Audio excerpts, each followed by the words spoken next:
في شخص ظلمك والشخص ده ضايقك بشكل كبير جدا ووجعك.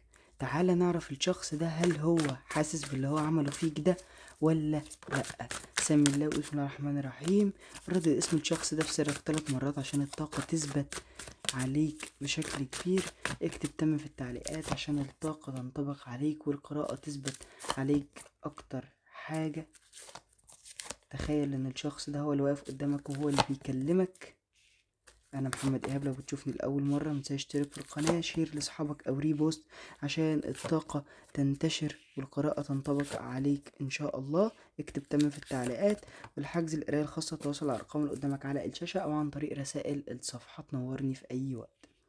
مبدئيا كده الطاقة بتاعة الشخص ده فيها كده طاقة توحد. هو شخص دايما عامل كده ان هو في حاله، وعامل كده ان هو بعيد كده اكتر حاجة بشكل كبير.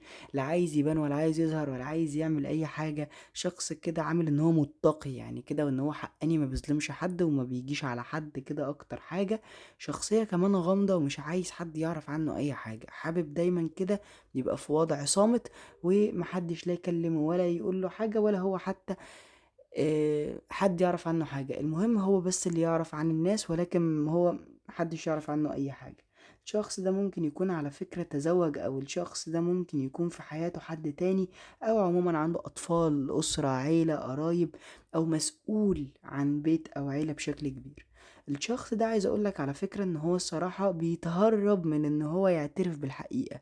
هو ندمان على فكرة بينه وبين نفسه، لكن يعني ان هو يقول لك كده او يقول للناس ان انا ظلمته او ان انا ضايقته او ان انا عملت فيه حاجة، الصراحة ما بيقولش.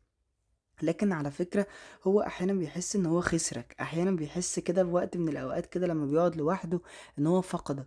لكن ان هو يجي يعترف لك او يعترف لحد قدامه ان هو ندمان او ان هو في حاجة، الصراحة الشخص ده عنده كمية غرور رهيبة مخلياه ان هو لا، انا مش هعترف، انا مش هتكلم، انا لازم افضل صامت كده عشان الهيبة بتاعتي اكتر حاجة.